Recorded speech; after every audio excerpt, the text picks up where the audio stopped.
وعلیکم السلام ورحمۃ اللہ وبرکاتہ۔ اللہ رب العالمین خیر و عافیت میں رکھے۔ سوال بڑا ہی عجیب سا ہے، وہ یہ ہے کہ کیا قرآن حدیث کے بغیر ادھورا ہے؟ اس کا جواب یہ ہے کہ قرآن و سنت ایک ہی مشکات کے نور ہیں اور ایک دوسرے سے بالکل ہم آہنگ ہیں اور دونوں رب کائنات کی طرف سے آئے ہیں۔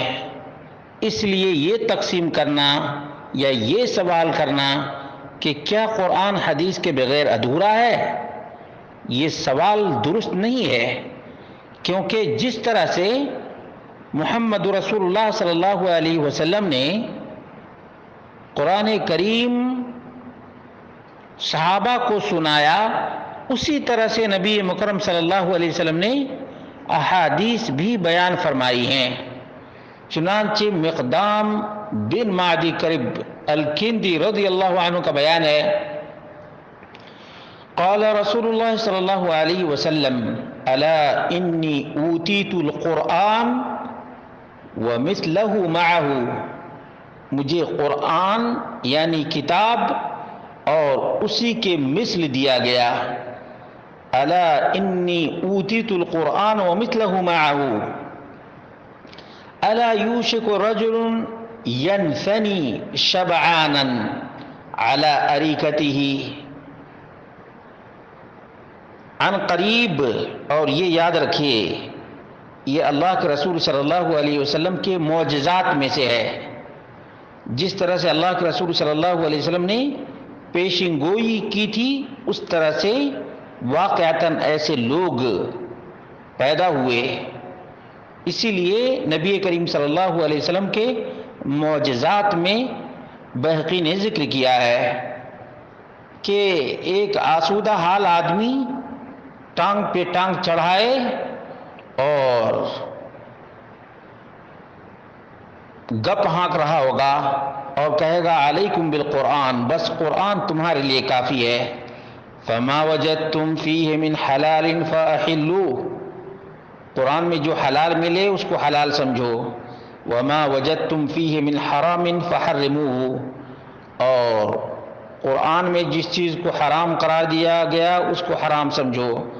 الا لا یحل لکم لحم الحمار الاہلی، یاد رکھو قرآن میں مذکور نہیں ہے، نبی مکرم صلی اللہ علیہ وسلم نے فرمایا کہ پالتو گدھے کا گوشت حلال نہیں، ولا کل ذی ناب من السباع، اور نہ درندہ حلال ہے۔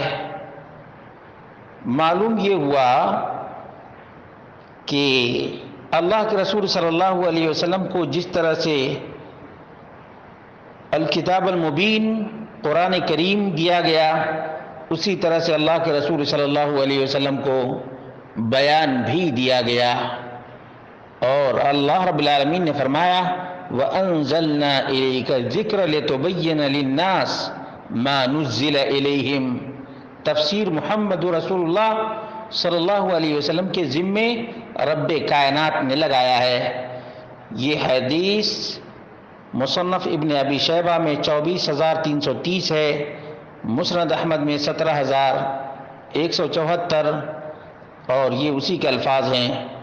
دارمی میں 606، ابن ماجہ میں 12، ابو داؤد میں 4,604، ترمذی میں 2,664، السنہ للمروزی 244، طحاوی شرح معانی الآثار 6,410، اور طبرانی کبیر 650، مسند الشامیین لطبرانی 1,061، دارقطنی السنن 4,667، اور بہقی فی الکبریٰ 13,442، دلائل النبوہ جلد نمبر 6 صفحہ نمبر 549، اور اس طرح سے علامہ ترمذی نے، امام ترمذی نے اس کو حسن قرار دیا ہے، ابن حبان میں، مستدرک حاکم میں، مسند احمد میں، تاریخ کبیر للبخاری میں، ابن ماجہ میں، اور اس طرح سے دیگر کتب احادیث کے اندر یہ روایت موجود ہے۔ اس لیے یہ تقسیم کرنے والے اللہ رب العالمین سے ڈریں اور ایسے سوال سے بچیں۔ اسی طرح سے عبید اللہ بن ابی رافع کا بیان ہے، وہ اپنے والد سے روایت کرتے ہیں، یعنی نبی صلی اللہ علیہ وسلم، لا الفین احدکم متکئا علی اریکتہ یاتیہ الامر من امری مما امرت به او نہیت عنہ فیقول لا ندری ما وجدنا فی کتاب اللہ اتبعناہ، کہ ایسا نہ ہو کہ کسی کے پاس میرا حکم آئے اور وہ یہ کہے کہ نہیں، میں نے جو کچھ اللہ رب العالمین کی کتاب میں پایا اسی کی ہم پیروی کریں گے۔ اس قسم کے لوگ پیدا ہوں گے ناہنجار، اور بہت سے ایسے پیدا ہو چکے ہیں۔ اس لیے اللہ رب العالمین ہم سب کو اپنے دین پر قائم رکھے۔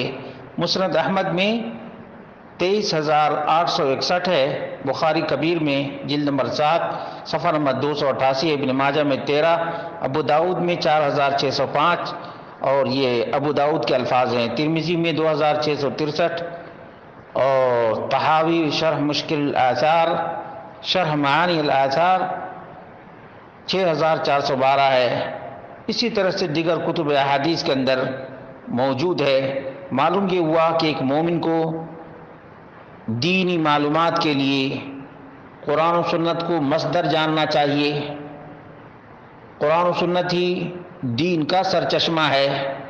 دونوں کو الگ کر کے دیکھنا اور تفریق کرنا کسی بھی اعتبار سے مومن کے لیے مناسب نہیں، بلکہ قرآن و سنت اللہ رب العالمین کا پیغام ہے، اور مومن کو اللہ رب العالمین کے پیغام کما حقہ سمجھنا چاہیے اور اس کے مطابق اپنی زندگی گزارنی چاہیے۔